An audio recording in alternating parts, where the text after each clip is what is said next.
Eu olho para isso tudo e eu tenho uma visão de que bom que a gente pode questionar. Que bom que a gente pode denunciar a corrupção, mas quão triste que a solução para isso não tenha sido uma renovação da esquerda e da direita, mas sim uma polarização extremada que jogou muita luz nos extremos, disse que ia destruir tudo, tentou destruir tudo, mas não conseguiu construir nada no lugar. Isso foi o governo Bolsonaro. O problema ali é que ficou muito claro que começaram a usar esse instrumento que foi a Lava Jato para tirar um lado do poder. Na hora que o PT sai do poder, abafa o caso. O ministro o juiz da Lava Jato vira ministro do candidato que foi beneficiado. A Polícia Federal já não pode atuar no governo Bolsonaro. Tudo que a gente está descobrindo agora, que foi lá e desembocou na tentativa de golpe que a gente viu, dia 8 de janeiro. E aí você percebe que eles eram muito bons de destruir. Eles sabiam que eles não queriam. Mas o que foi feito nesses 4 anos? Aí vem a pandemia. E aí a gente vê que eles não sabem colocar nada no lugar. Eu também critico a corrupção que aconteceu, como critico hoje. Não tenho medo, não olho para a cor de partido. Eu também acho que o nosso país está perdendo a batalha contra o crime organizado. Eu também lamento e critico e trabalho para reverter a tragédia que é o analfabetismo nesse país. Mas só criticar, só destruir? Então, qual que é a minha esperança? E pelo que eu acho que a gente tem que trabalhar? Eu, nesse lugar progressista, mas cabe esse debate da esquerda à direita. O que é que a gente vai colocar no lugar? Desde 2013 que a gente concorda, pelo menos na teoria, que a gente não quer corrupção, que a gente não quer ineficiência, que a gente quer que o serviço público seja de qualidade, que a gente quer andar na rua com o celular e não ser roubado. Mas a gente não conseguiu chegar no como. Pelo menos o sentimento que eu carrego nesses momentos não é de frustração, mas é de revolta. É um lugar um pouco diferente. Mas não é uma revolta com o povo também? Não. E eu acho que vale a pena explicar isso. Eu comecei a disputa aqui em São Paulo extremamente desconhecida.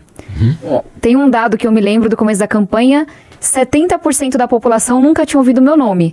E eu me chamo Tabata, não é Maria. Então, assim, é um nome que geralmente marca, né? E quando eu olhei pra isso, com muita humildade de falar, eu preciso me apresentar. Eu não tô na disputa ainda. E aí, onde que entra a revolta? É de saber que o jogo nunca foi igual. Não é revolta com o povo, porque eu tava na rua, e quando eu tinha a oportunidade de me apresentar, falar da minha luta, dos meus projetos, eram todos? Não, mas você olha os dados, eu tava com minha rejeição só caindo, a aceitação aumentando, as mulheres vinham primeiro, mas traziam os homens também, os jovens apostavam muito.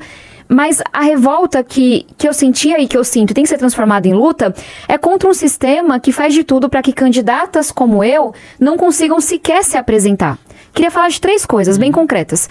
Primeira coisa, eu vou para uma eleição em que o atual prefeito faz acordos da esquerda à direita e carrega todos os partidos políticos sem nenhum projeto para a cidade. Todo mundo sabe como o negócio é feito. Ele não conseguiu colocar partidos tão diferentes na teoria juntos se não fosse com um bom acordo por trás, seja ele republicano ou não. Então, no mínimo, a gente está falando ali de um fatiamento da prefeitura. Aí você olha para isso e fala, sim, ele tá aí com 6 minutos e meio na TV e eu com 30 segundos para dizer, meu nome é Tabata, acabou o tempo. Beleza. Sem a barba do Enem, você também não lembra. Porque eu também não tinha, para chamar a atenção. Então tem uma coisa assim, quem tá no mandato e quem usa de forma incorreta a máquina tem muita mais vantagem. Mas aí tem outra coisa, que é a entrada do crime organizado. Poucas pessoas têm coragem de falar disso. Mas eu sei o que é estar num território que é controlado pelo crime. A gente tinha ali candidatos muito aguerridos, muito sérios. 2 foram eleitos, professor Eliseu, Renata Falzoni, grandes ativistas da educação e da mobilidade, mas concorrendo com candidatos à vereança, especialmente, que estavam sendo financiados pelo crime organizado. Teve candidato a vereador que declarou que gastou o que a gente conseguiu gastar na minha campanha e dos nossos 56 candidatos a vereador. Então é o dinheiro, é o crime. Teve lugar da cidade que o crime organizado falou, vocês não entram aqui. E a gente acha que é normal isso acontecer na maior cidade do país.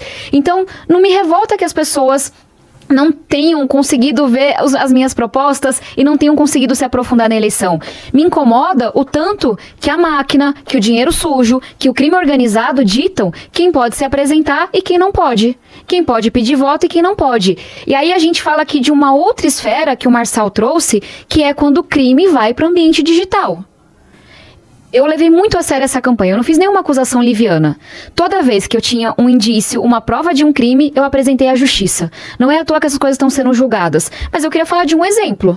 Pablo Marçal, a gente apresentou isso à justiça, pagou em dinheiro vivo as pessoas no Discord, que é uma plataforma, assim, que não segue regra nenhuma, para que essas pessoas divulgassem seus conteúdos. Sim. Dinheiro vivo. Ele anunciou isso. Exato, e ele tá respondendo por isso agora. Não, mas anunciou publicamente, não era uma campanha subrepetista. Quem tem dinheiro vivo? É quem tem e não consegue explicar a origem desse dinheiro. Segundo, a quantidade de dinheiro que ele colocou por fora, isso é caixa 2 no mínimo. É o crime mais leve. E aí você vê quão injusto é. Você tá na rua fazendo campanha, distribuindo panfleto, fazendo debate, 30 segundos na TV, e gente montado no dinheiro, distribuindo dinheiro vivo na rede social.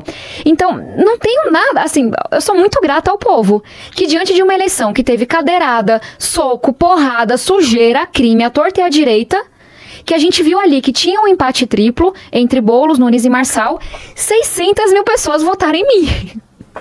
10% da população de São Paulo. Pra mim, esse é o voto de protesto, pra dizer, eu tô cansado da patifaria, eu tô cansado da roubalheira. Vocês podem dizer que ela não tem chance agora, mas a gente vai com ela. Porque ela tá levando a cidade a sério. E aí eu questiono a vocês, quando é que a gente vai retomar o controle das eleições? Porque a gente tá perdendo a eleição, sim, para financiamento ilegal de campanha em plataformas digitais. Marçal fez milhares de anúncios na Meta e nunca declarou esses anúncios. Tem um outro processo sobre isso. Sim, a gente consegue perder nas eleições para compra de voto, para dinheiro sujo, mas especialmente agora, a gente está perdendo a eleição para interferência do crime organizado. Tem uma matéria investigativa do UOL, não é a Tabata que está falando, que mostrou que o PCC colocou na eleição do ano passado 8 bilhões de reais em dinheiro vivo. Por quê? Vocês devem perguntar, mas Tabata, por que o crime está financiando a eleição de prefeito e vereador? Aí, quem gosta de narcos vai lembrar do que aconteceu com Pablo Escobar lá na Colômbia.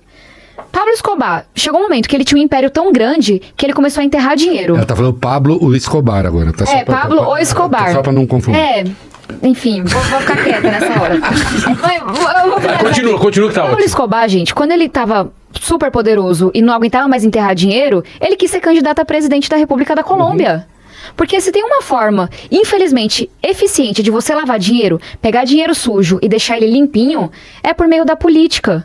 Porque são contratos gigantescos. Onde que o crime organizado atua hoje? Em contratos de ônibus, em contratos de lixo, nesses grandes contratos da cidade. Porque aí você pega o teu dinheiro que veio da droga, que veio do roubo a um lavado no setor imobiliário. Exato, e você lava, e você coloca ele e ele sai limpo. Não, eu consegui esse dinheiro porque eu tô aqui prestando serviço pra prefeitura.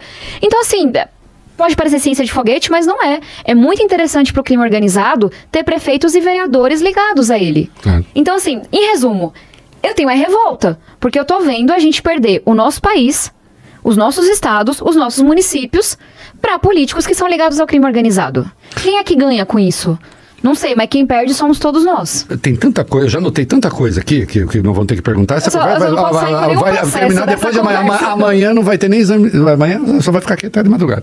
Mas me permita um parêntese só rápido. Você vai me defender nos processos. Pode deixar. Um parêntese rápido, que é um tema um pouco deslocado, mas é a hora de fazer. Depois aí a gente vai, porque eu quero voltar. Financiamento de eleição. Tem um monte de coisa. Polarização, tem um monte de coisa.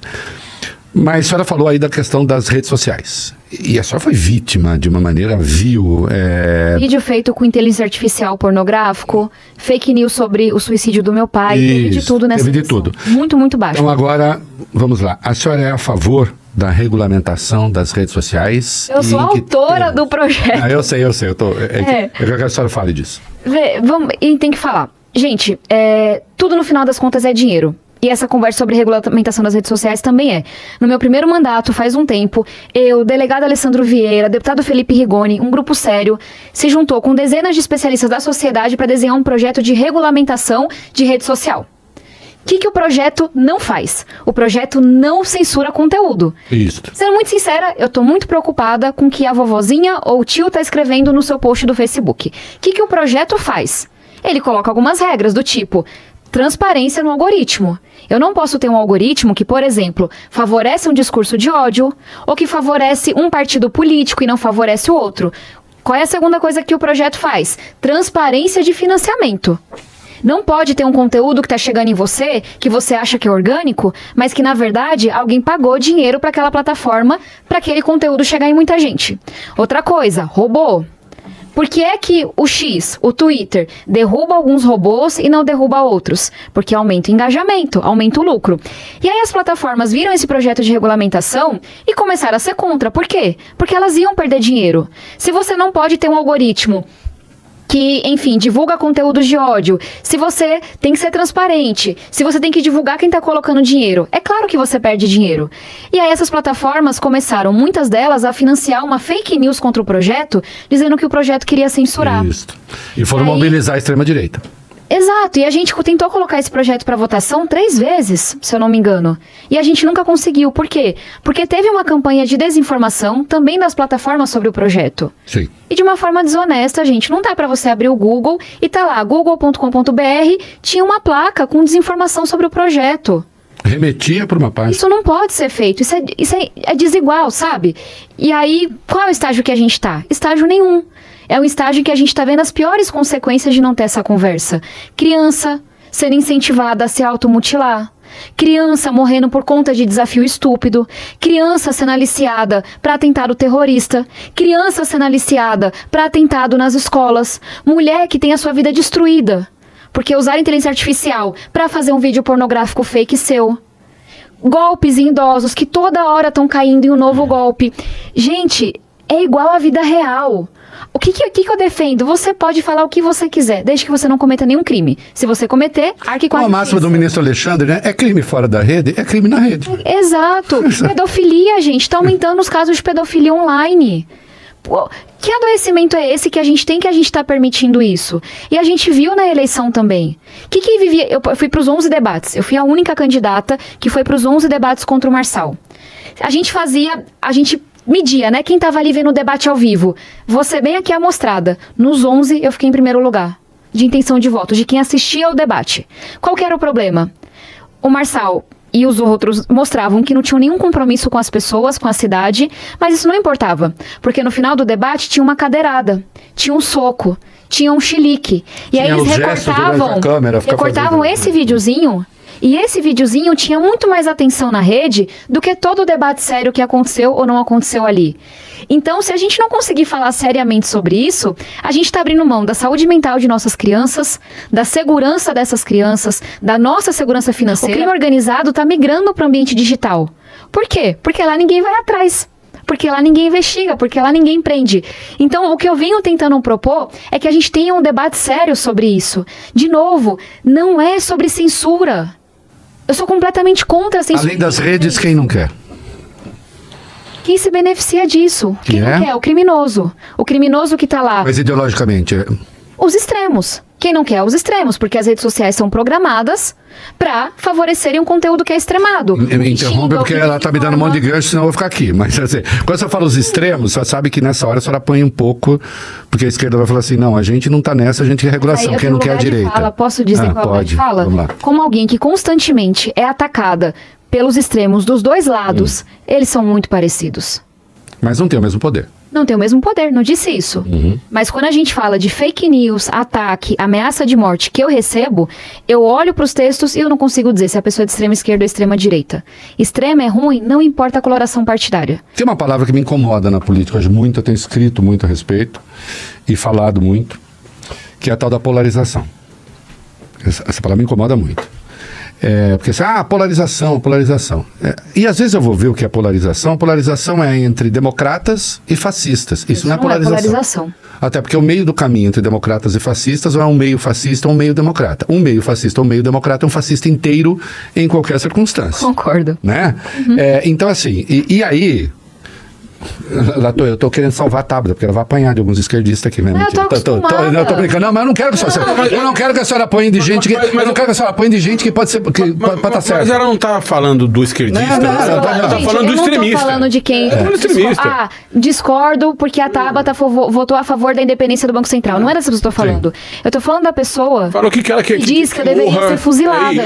Eu tô falando do ator que eu deveria ser socada. Que tem que ser punida. Isso não é extremismo. Claro que é. Não, claro que é. Mas não é esse extremismo que, assim, o que eu vejo não é esse extremismo que pauta a sociedade. Quando o Nicolas faz um vídeo, quando o Nicolas faz um vídeo que tem 200 milhões de views, mentindo, inclusive, sobre a CPI, sobre o negócio do INSS, ou quando se fala alguma coisa sobre o golpe, a tentativa de golpe, isso não é polarização. Quando eles atacam a liberdade de expressão, dizendo que estão defendendo, isso não é polarização, é um plano. Né? Mas aí eu queria... Tem um debate antigo na educação, que é o do Escola Sem Partido. Sim. Que é um debate... um debate sem pé nem cabeça. Isso. Que vem... por conta de uma teoria de que existiria uma doutrinação nas escolas. Isso. E aí eu respondo como alguém que dê aula para quinta série, ensino médio e cursinho. Tente doutrinar, boa sorte. Eu não... Assim, é muito difícil controlar uma sala de aula, dar um bom conteúdo, ter todo mundo ali atento. Mas estou dizendo isso porque muita gente, quem defende o debate da escola sem partido, quer proibir que os professores falem sobre educação cívica, Constituição, partido político, o que é esquerda ou direita. E que tem aula da Revolução Francesa. Exato. E quem é contra esse projeto absurdo de escola sem partido, como eu sempre fui, fala não. A solução é a gente empoderar os alunos para cada vez saberem mais.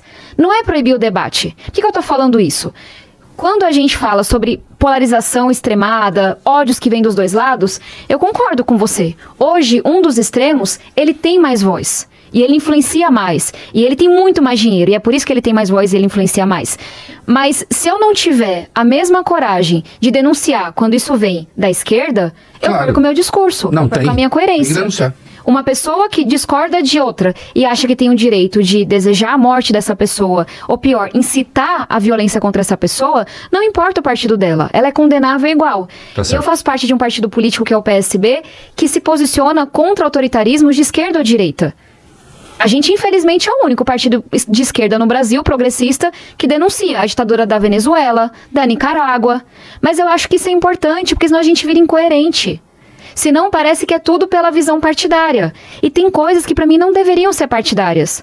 Como é defender a democracia e ser contra o autoritarismo. Mas a senhora concorda, por exemplo, que sobre a anistia para golpista não é uma matéria de polarização. Não. É uma matéria de democracia e de Estado de Direito. E eu, assim como muita gente, tenho uma posição muito clara. O lugar de golpista, especialmente de quem financiou e arquitetou, que tem uma galera que financiou que não tá no holofote agora, né? É na cadeia. Claro.